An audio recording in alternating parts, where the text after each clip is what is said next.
अस्सलाम वालेकुम dear viewers, आज हम लोग पार्ट्स ऑफ स्पीच का लेक्चर नंबर 2 करने जा रहे हैं।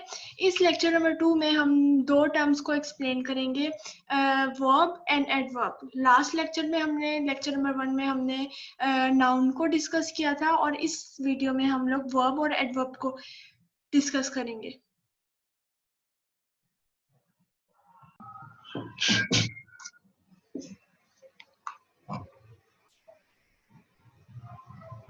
सो डियर स्टूडेंट्स, हम अपने फर्स्ट टॉपिक की तरफ आते हैं जो कि है वर्ब। तो वर्ब्स बेसिकली आपको पता है कि वर्ब्स आर डूइंग वर्ड्स। तो हम इसकी डेफिनेशन की तरफ आते हैं। तो इसकी डेफिनेशन मैंने यहाँ पर लिखी हुई है, मैं आपके लिए रीड करती हूँ। Adverb, a verb is a word which expresses an action or a state of being। अच्छा, तो इस डेफिनेशन से हमें पता चलता है कि एक वर्ब जो है वो एक वर्ड है जो किसी भी काम को जाहिर करता है या फिर किसी भी स्टेट को जाहिर करता है। अब हम इसके एग्जांपल्स पे आते हैं। तो सबसे पहले हम जो एग्जांपल है वो एज अ एक्शन की तरफ देखेंगे, यानी डेफिनेशन के अकॉर्डिंगली सबसे पहले हम देखेंगे कि एक वर्ब एज अ एक्शन कैसे एक्ट कर सकता है। तो पहली एग्जांपल मैंने यहाँ पर लिखी हुई है, fish live in the water. यहाँ पर लिव जो है वो एक्शन, ये वर्ड जो एक्शन वर्ड जो है इस सेंटेंस में ये लिव है, जिसको मैंने हाईलाइट किया हुआ है। तो यहाँ पर बताया जा रहा है कि मछलियां पानी में रहती हैं। तो यहाँ पर जो वर्ड है रहती हैं, ये क्या है, वर्ब है हमारे पास, जिसको यानी कोई काम है तो क्या होगा, ये वर्ब होगा। नेक्स्ट सेंटेंस है सारा इज कुकिंग फूड। इस सेंटेंस में हमारे पास जो वर्ड है कुकिंग, ये हमारे पास ये जो कुकिंग वर्ड है ये डूइंग वर्ड है, यानी इसका मतलब ये वर्ब है। नेक्स्ट हम आते हैं as a state, example of verb as a state. तो फर्स्ट सेंटेंस है दे लुक सैड। तो अब हम देखेंगे कि इस सेंटेंस में आप देख रहे हैं कि दे लुक सैड। अब इसमें काम क्या हो रहा है, वो उदास नजर आ रहे थे। काम यहाँ पर हो रहा है नजर आ रहे थे, यानी कि लुक।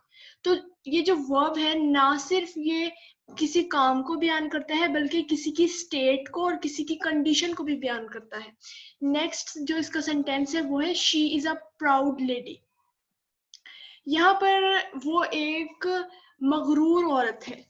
तो यहाँ पर जो वर्ड है प्राउड, ये एज अ वर्ब यूज हुआ है सेंटेंस में और इसने उस लेडी की स्टेट या कंडीशन को डिफाइन किया है।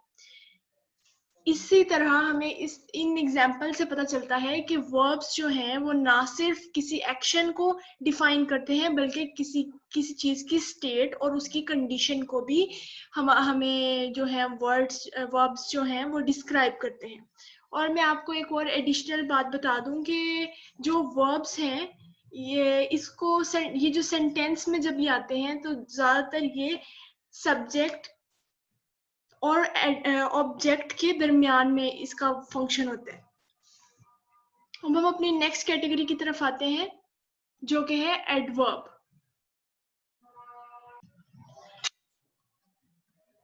तो डियर स्टूडेंट्स, हम लोग अपने दूसरे टॉपिक की तरफ आ गए हैं जो कि है एडवर्ब।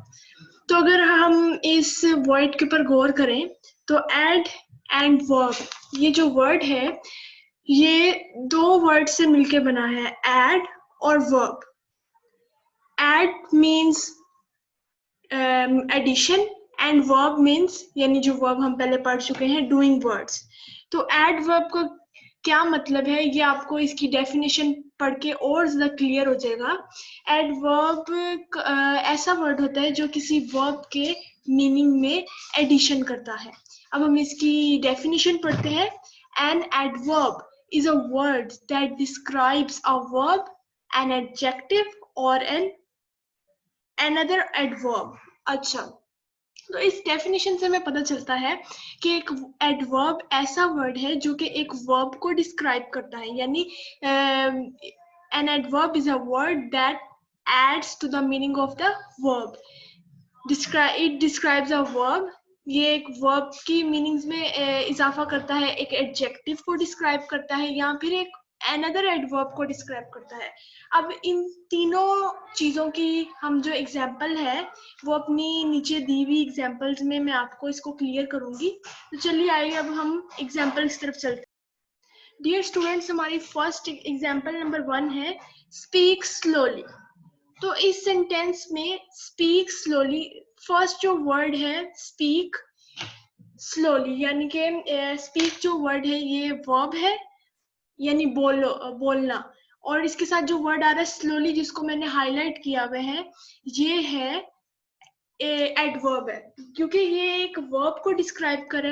अगर मैं आपको कहूँ कि बोलो तो आपको इसकी समझ नहीं आएगी, लेकिन अगर मैं अगर मैं आपको कहूँ कि आहिस्ता बोलो, तो इस तरह अगर मैं बोलूंगी तो मेरी बात और ज्यादा क्लैरिफाई हो जाएगी, मेरी बात आपको और ज्यादा समझ में आएगी। इसीलिए, क्योंकि जो ये एडवर्ब्स है ना, ये किसी भी वर्ब को और ज्यादा मॉडिफाई करते हैं, उनके मीनिंग में और ज्यादा एडिशन करते हैं, उनको और अच्छे से डिस्क्राइब करते हैं।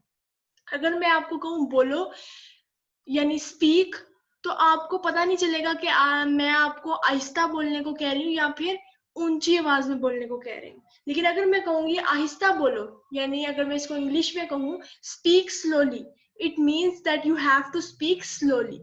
तो इससे हमारे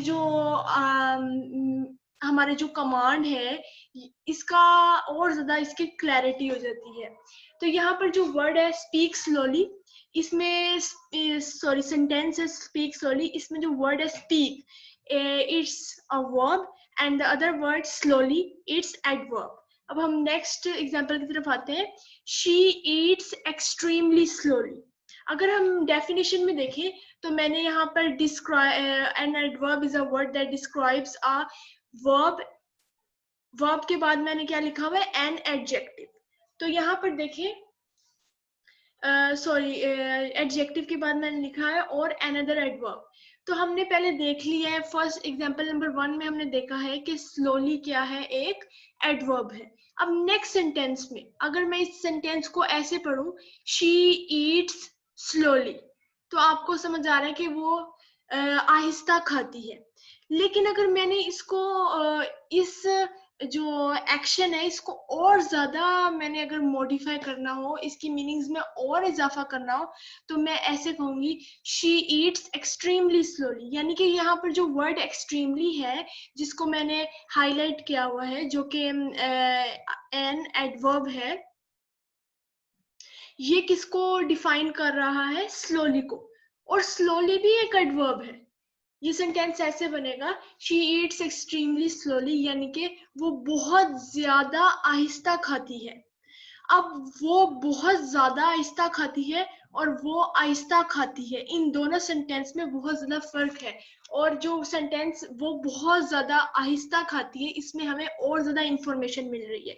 तो आपने देखा कि किस तरह एक एडवर्ब ना सिर्फ एक वर्ब को मॉडिफाई कर सकता है,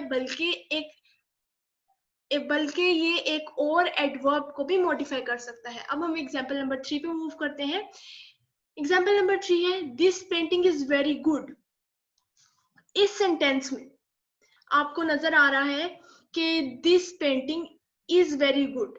अच्छा, तो मैं आपको नेक्स्ट लेक्चर में एडजेक्टिव्स के बारे में बताऊंगी। एडजेक्टिव्स ऐसे वर्ड होते हैं जो कि नाउन के मीनिंग में इजाफा करते हैं। अब देखिए यहाँ पर दिस पेंटिंग इज गुड, ये सेंटेंस भी बन सकता था।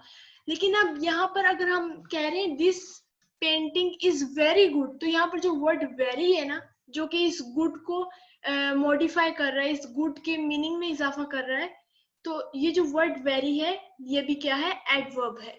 तो आपको इन 3 एग्जाम्पल से पता चल गया है, इन 3 सिंपल एग्जाम्पल से, कि एक जो एडवर्ब है वो ना सिर्फ एक वर्ब के मीनिंग में इजाफा करता है, एक वर्ब को मॉडिफाई करता है, बल्कि वो एक अनदर एडवर्ब और एडजेक्टिव के मीनिंग में भी इजाफा करता है। आज का हमारा जो टॉपिक है, आज का जो लेक्चर है वो यहीं पर खत्म होता है। अगर आपको ये वीडियो अच्छी लगे तो इसको जरूर लाइक करें और मेरे चैनल को जरूर सब्सक्राइब करें। हम आपसे मिलते हैं अगले डियर स्टूडेंट्स, आपसे फिर मुलाकात होगी parts of speech lecture series के एक और लेक्चर में। तब तक के लिए अल्लाह हाफिज।